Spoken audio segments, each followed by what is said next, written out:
athlete with a one-track mind. I had a purpose in life. I knew I wanted to make a lot of money. I wanted to be rich. You've all seen the glory. Deion saluting as he goes. But don't nobody know the story. Deion Sanders was a man determined to escape the poverty of his past. Somebody convinced him, hey, Deion, you can make a lot of money if you sell yourself, and that's exactly what he did. Prime time. Look at me.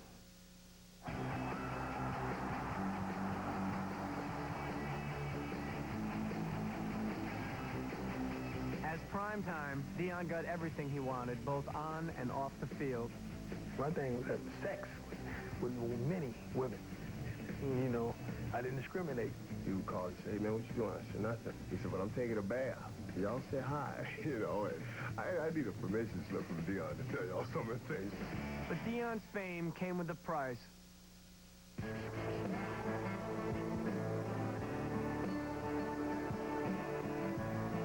Fame works two ways. I'll pay you and you pay me. You are a real man, Deion, I'll say that. We don't just tolerate, we celebrate people for acting like egotistical, obnoxious horses' asses. Primetime was slowly killing Deion Sanders. Wild ways cost him his wife, his children, and his will to live. I got in that car and drove off that cliff and got to the bottom of that fall off and was still alive. And I'm like, Lord, you saved me. And that was something. Now he's found a higher power. This is a man who has everything, contemplating, is tomorrow worth it? I'm a blessed woman to say that I have a very God-fearing man, and he's walking in the way in which God called him to, and I support that wholeheartedly. This is Deion Sanders, Beyond the Glory. Hallelujah! Absolutely outstanding. I concluded that he bet on baseball. Do you have anything to say to your fans?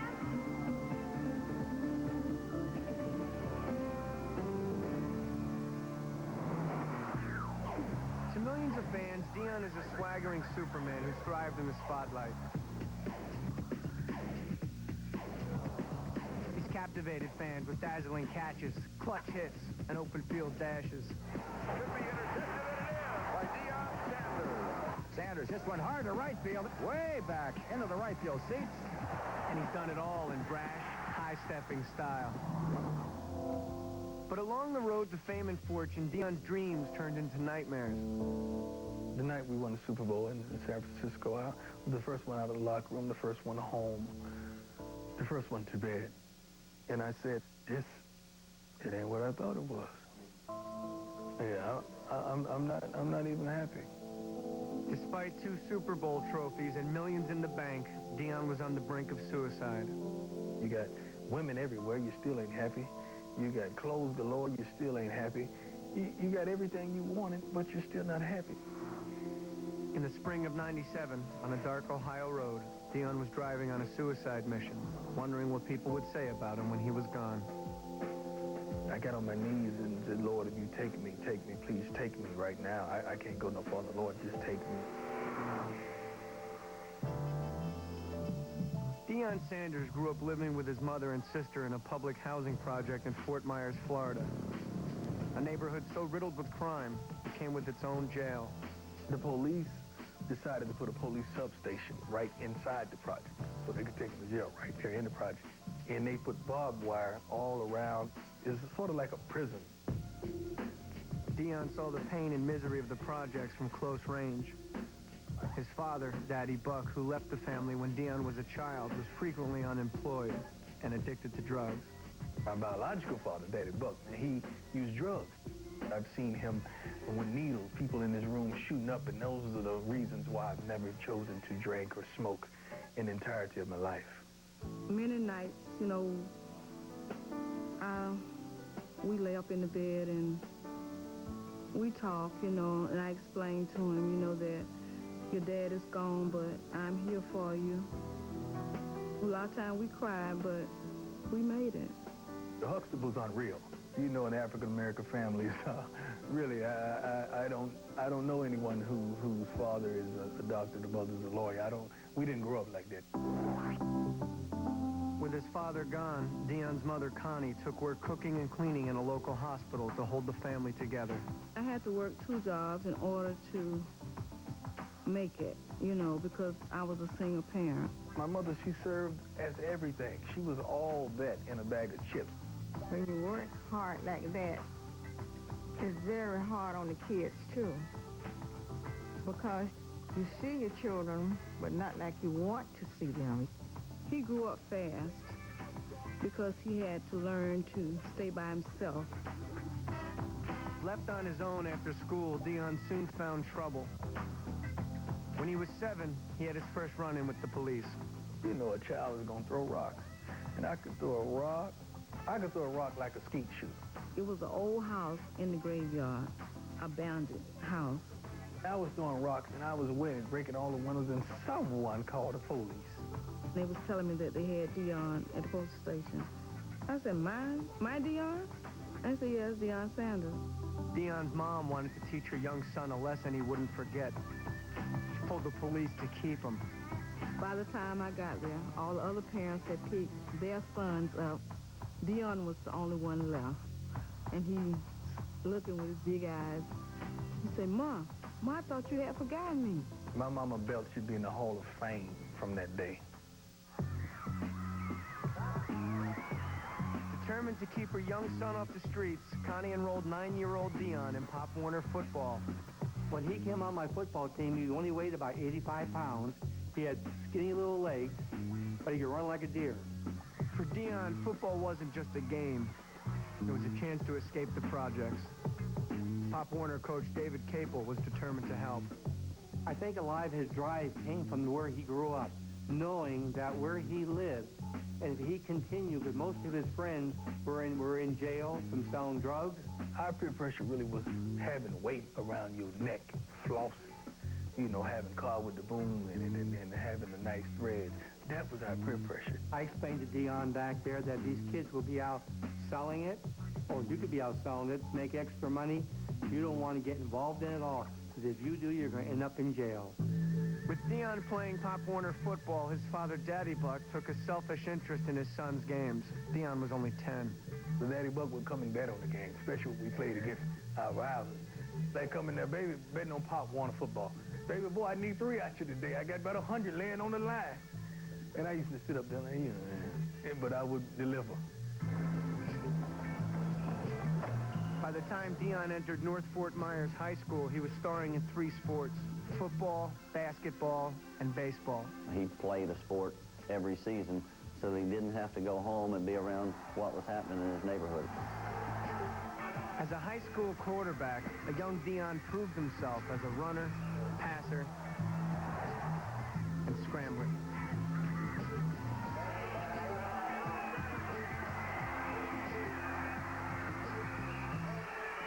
On defense, as a safety, he made a career of getting between the receiver and the ball. Deion's reputation grew along with his dreams. After games, he would drive his mom past large houses on the rich side of town. He told her of his plans to use sports to build them both a better life. My mother always took me outside my neighborhood so I could really see life. So I could say, Mom, we're going to have a house bigger than that one day. He said, Mom, one of these days, I'm going to build you a house just like it.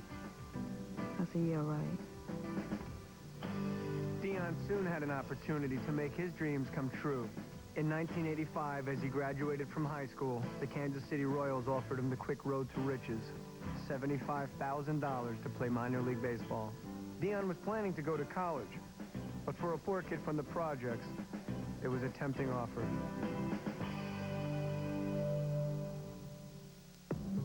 Coming up, the birth of primetime.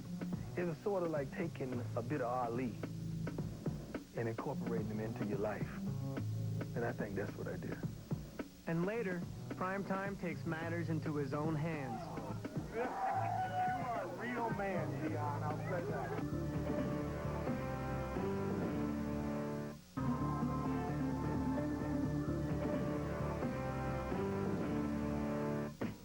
As a poor kid from the projects, Deion Sanders had used school sports to steer clear of drugs and crime.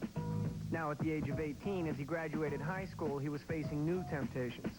The Kansas City Royals were offering him the quick road to riches, just as Florida State had offered Deion a free ride to college. He thought if they can offer him $75,000, he could make even much more if he go to college. I believe in me like no other. If you don't believe in yourself, ain't nobody else will. And he said, Ma, I think I'm going on to school.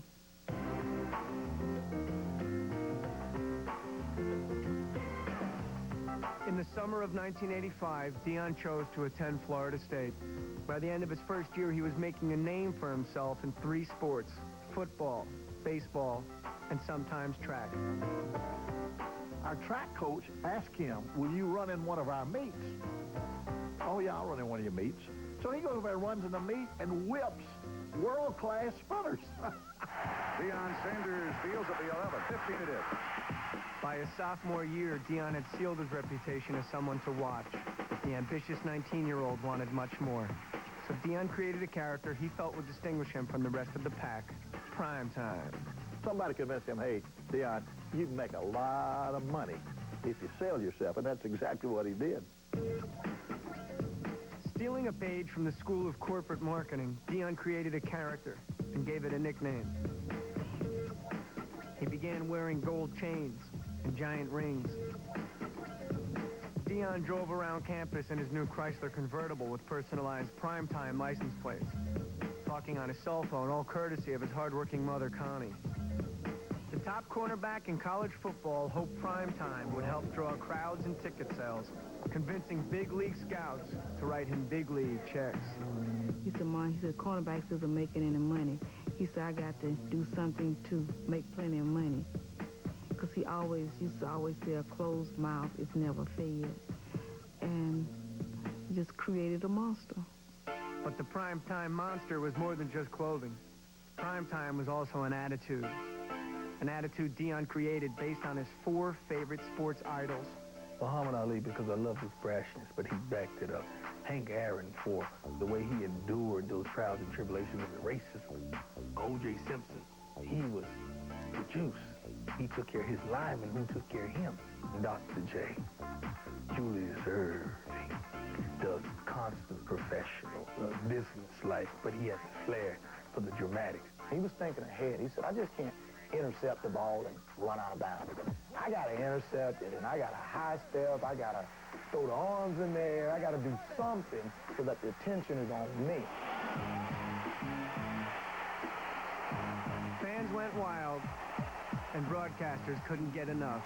Sanders, like a jet across midfield. To the 40, still on his feet.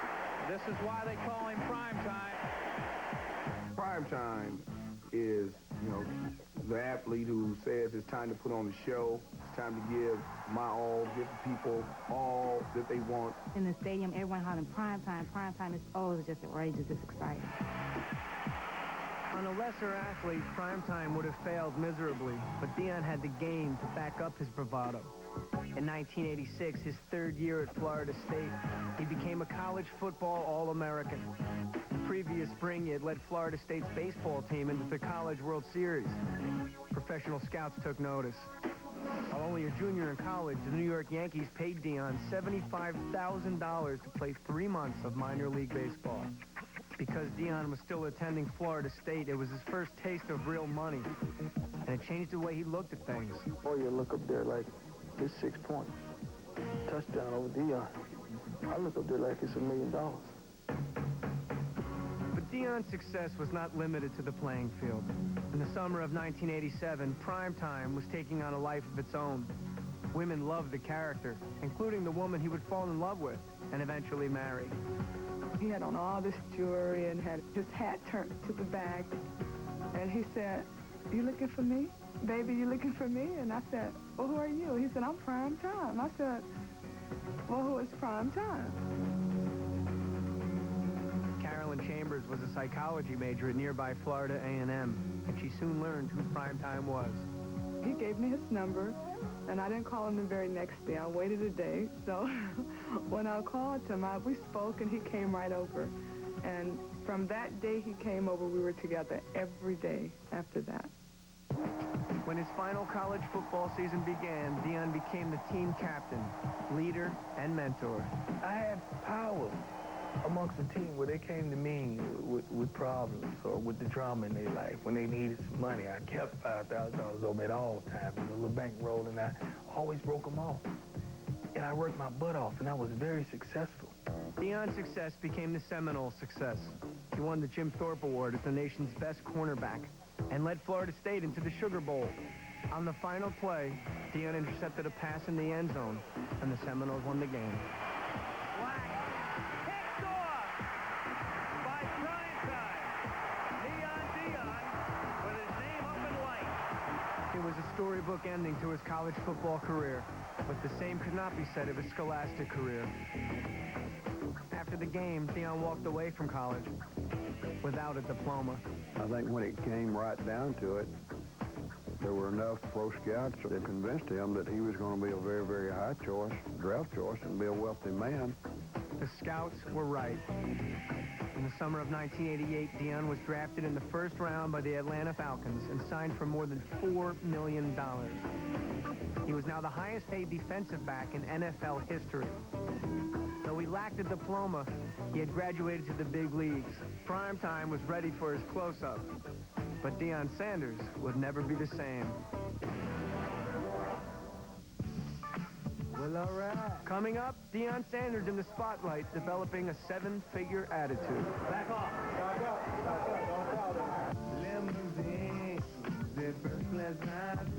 It must be the money that's turning them on. Must be the money. I cannot go wrong. And later, the walls come tumbling down. I hadn't slept in 3 days. I hadn't eaten in 3 days, and I was just dwindling away. You're watching Deion Sanders, Beyond the Glory.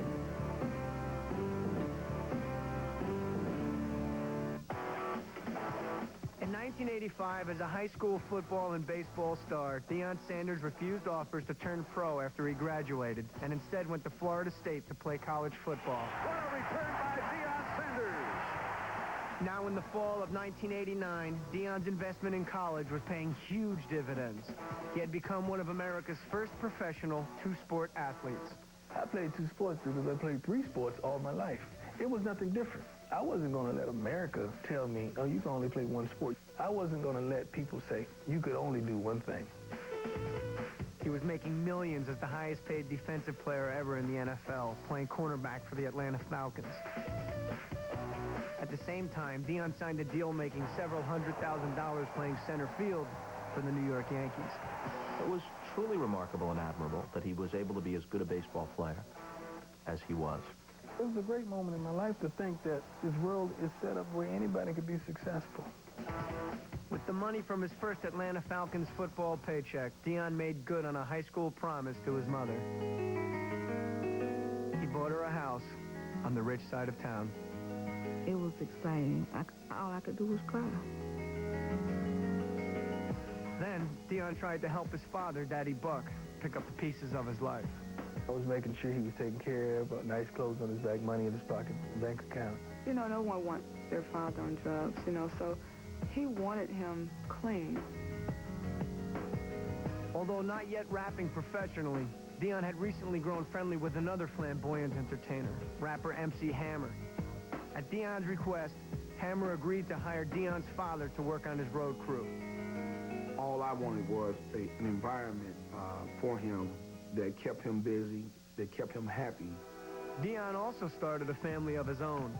In 1990, after 2 years together, Deion's college sweetheart, Carolyn, gave birth to Deion's daughter, Deandra. Despite the demands of his two-sport schedule, Deion always found a way for the new family to be together. We did everything together. We had never been apart. Even when Deandra was born, 2 days later, he told the doctor she had to come here. So Deandra was 2 days old, and we had to fly to New York when he was playing with the Yankees. Deion took his primetime character with him to New York as well. And while Carolyn and Deandra were warmly received, Deion's alter ego was not. You know, we had an older veteran club, and they weren't very receptive to a young guy like Deion coming in with his gold. It didn't take long before primetime was getting Deion into trouble. During a Yankees-White Sox game in New York, Primetime walked up to the plate, cleared an area in the batter's box, and drew an S with 2 lines in it, a $sign in the dirt. Hall of Fame catcher Carlton Fisk was outraged at Deion's crass commercialism and decided to draw a line of his own. What's going on here? There's a little conversation between Carlton and Sanders. He turned the bat around and made the $sign mark. Well, you know, that would upset people, obviously. And here comes the bullpen. I have no idea what started that thing off. After the incident, Deion played out his contract with the Yankees. Then, in 1991, he left the club, signing a deal to play on a temporary game-to-game basis with the Atlanta Braves. Now, he was in Atlanta year-round, playing football for the Falcons and baseball for the Braves.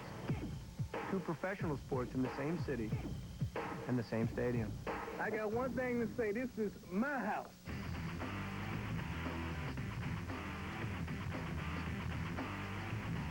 Deion's mix of athletic achievement and primetime personality paid dividends. I ain't getting that. He get his own ball. Don't you got a football game to go to?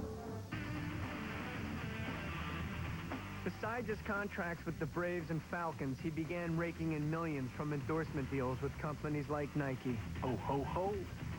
I remember at one point I would think I was on 5 commercials at a time. Beep, beep. It was lovely. It really was. Prime time. Life was wonderful. Life was great. Life was financially fantastic.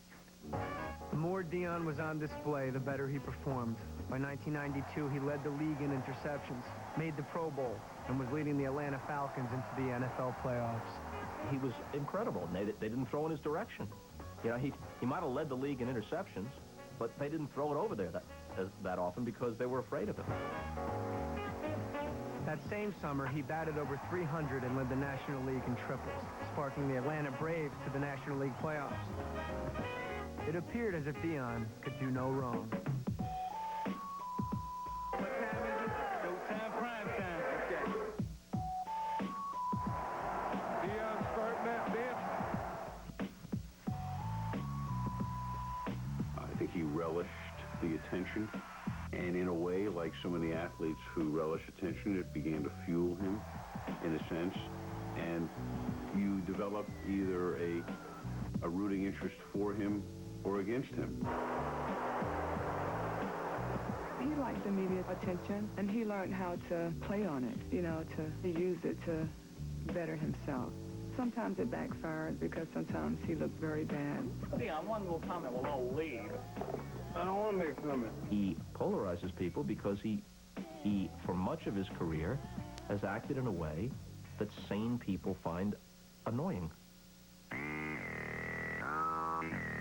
Deion's act was wearing thin with sports journalists when in the fall of 1992, his baseball and football careers collided.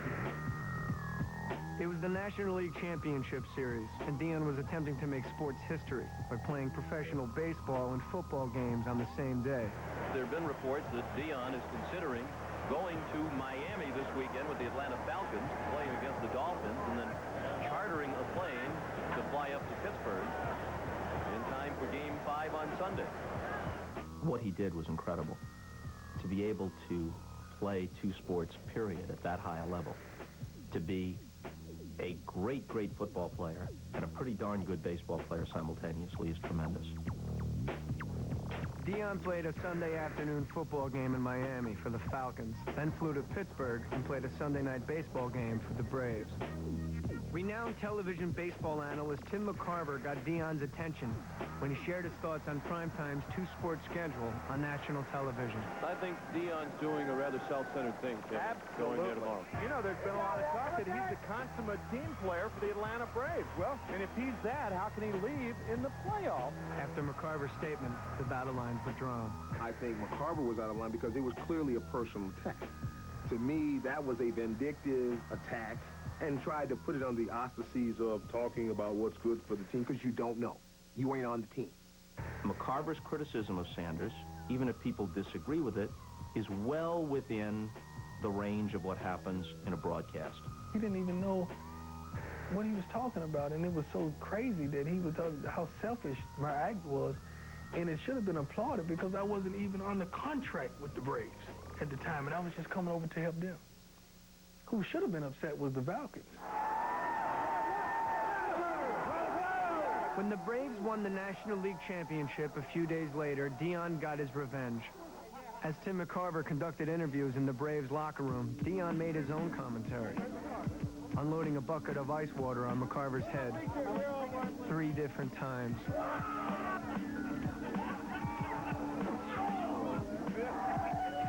Real man, Deion, I'll say that. He needed to be cooled off a little bit. He needed to simmer down. Sanders acted like a punk in that instance. And I thought that McCarver did well to restrain himself. Deion was wrong when he did that. It's real simple. And it was just a very immature thing for him to do. Deion should not have poured that water on him. You are a real man, Deion, I'll say that. After dousing McCarver with water, Deion cooled off with the cold shower of his own. I put a chair in the shower, and I sat down and just let the water, and I was crying my heart out, just thinking that the criticism I took for doing the right thing because of one man's ego blew me away. Deion's troubles were just beginning. Members of the media closed ranks around McCarver and took dead aim at prime time. Dan, you talking to us? No. I want y'all to talk to the girls who won the game. The press, who often found it difficult to get and keep interviews with Deion, now had a reason to lash back. I think with him being inconsiderate a lot of times, he'll commit to do an interview sometime, and then he'll change his mind when they get there, and he won't do it. Believe it or not, Deion is not speaking with the media here. In a world where people confuse merely calling attention to yourself with style, where they confuse obnoxiousness with wit, that stuff flies. Some people haven't completely lost their minds yet, and so they sneer at that kind of stuff. Across the country, fans soon lashed out at Deion as well. For years, Deion had courted the spotlight. Now, the glare was blinding. You were always on camera, you was always in the spotlight, and you were always seen, and they thought they knew you. Back up, people. Don't crowd him. It was outside the game where you get pounded, you know, and he grew tired of the pounding from the media. What Deion Sanders' appeal should be is remarkable, startling athletic ability. He's off to the races. He's at the 50. He's at the 40. Kiss him goodbye, baby. The appeal of this ridiculous, crass, neon Deion character is just a reflection of how mindless all the sports culture has become.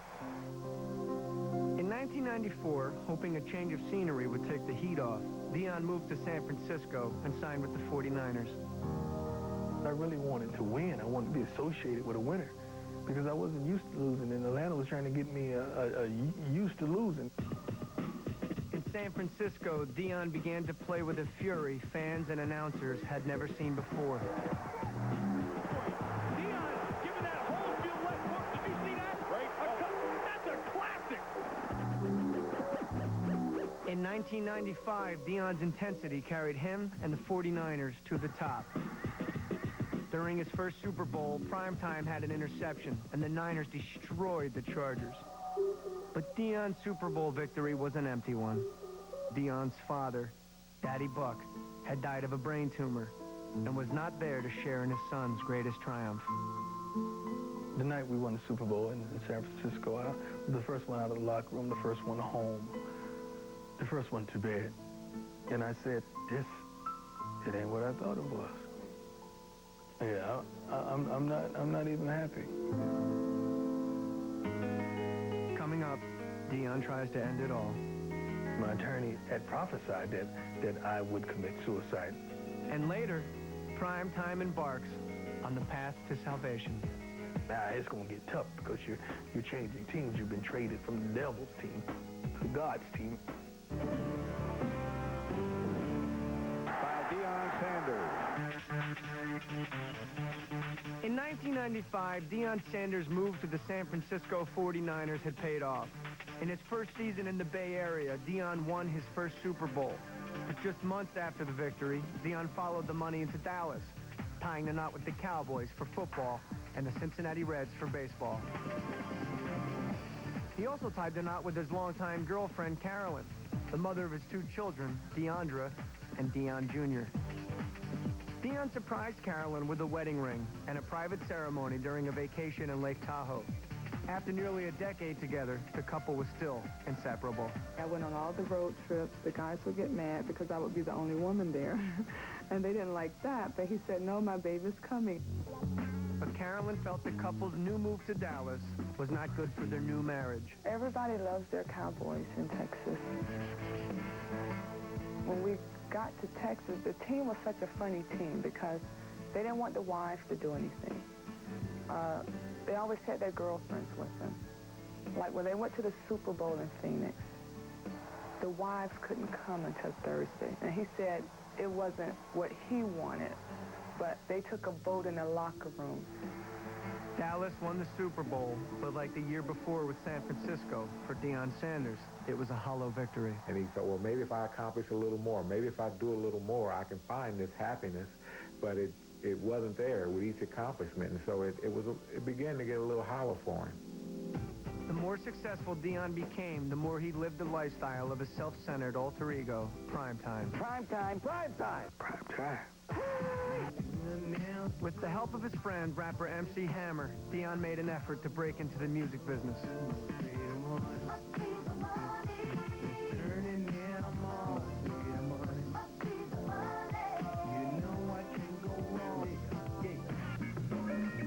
Deion began traveling and touring as a rap singer, gaining a reputation as a womanizer.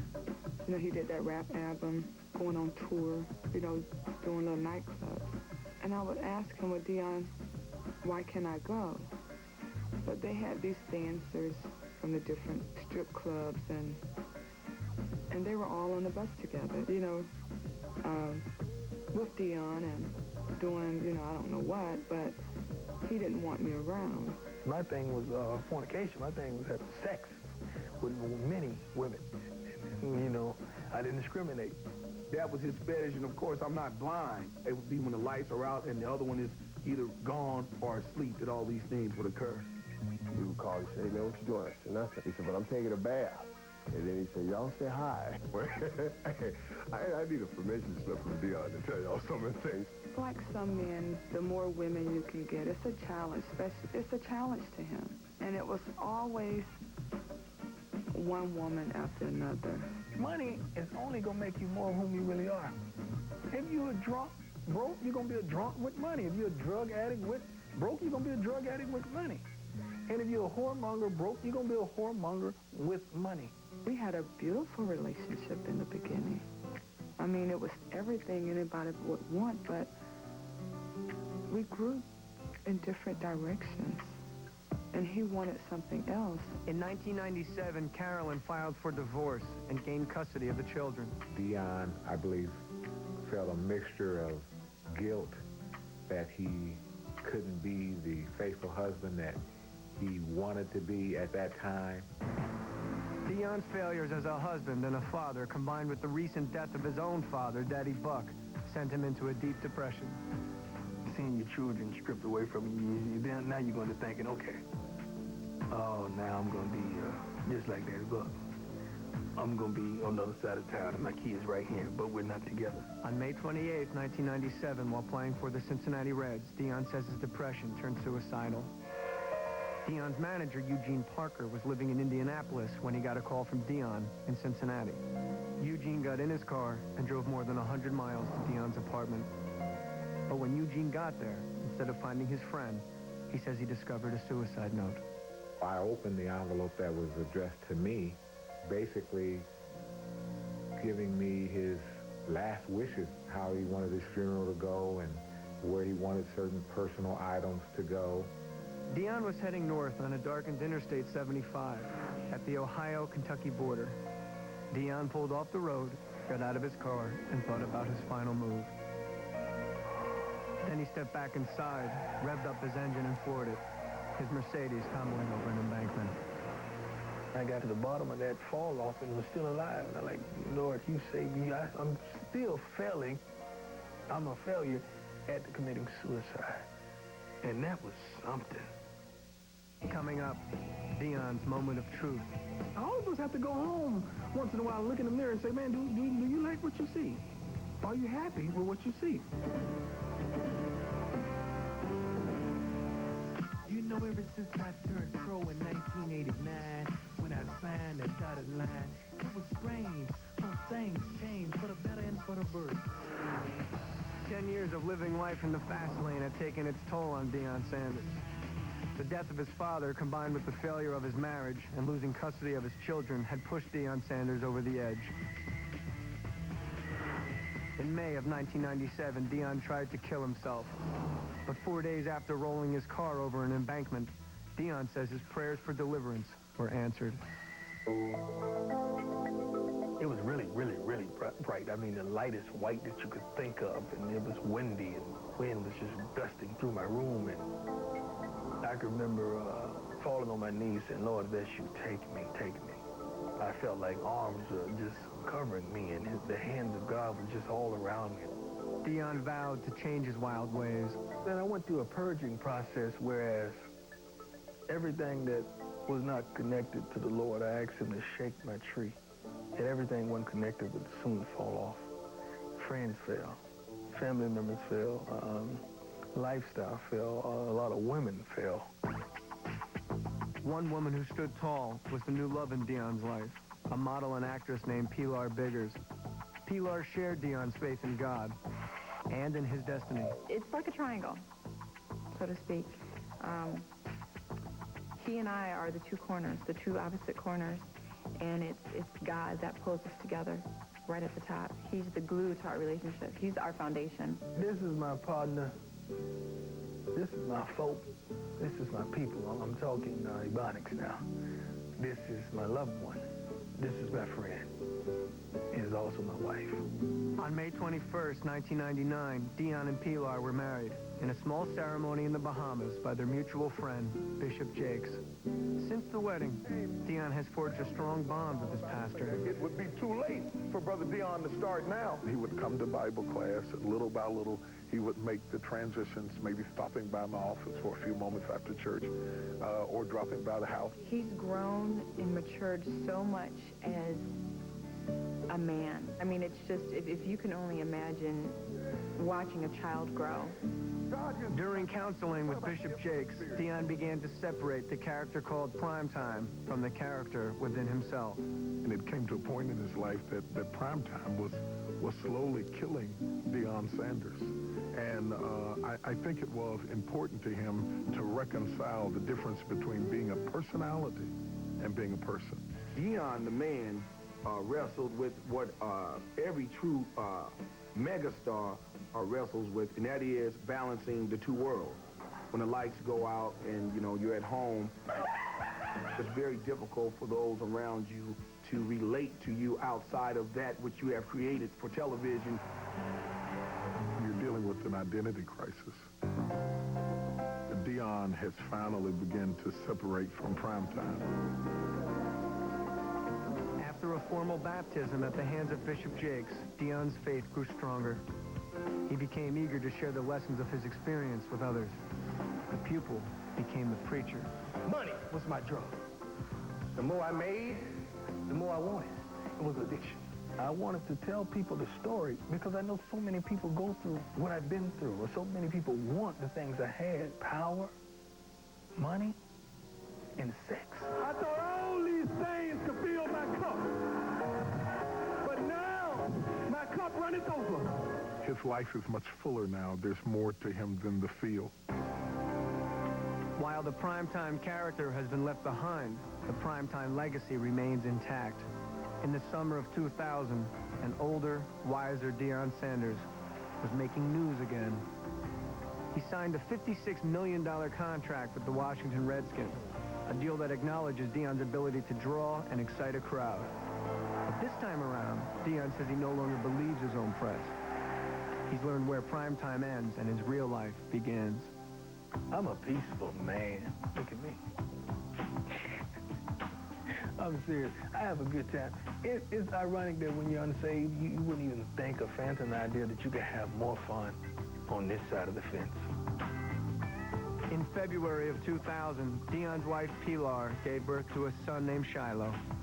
With a new family and a new game plan, Deion Sanders says he's finally found the kind of peace in life that money can't buy. All of us have to go home once in a while and look in the mirror and say, man, do you like what you see?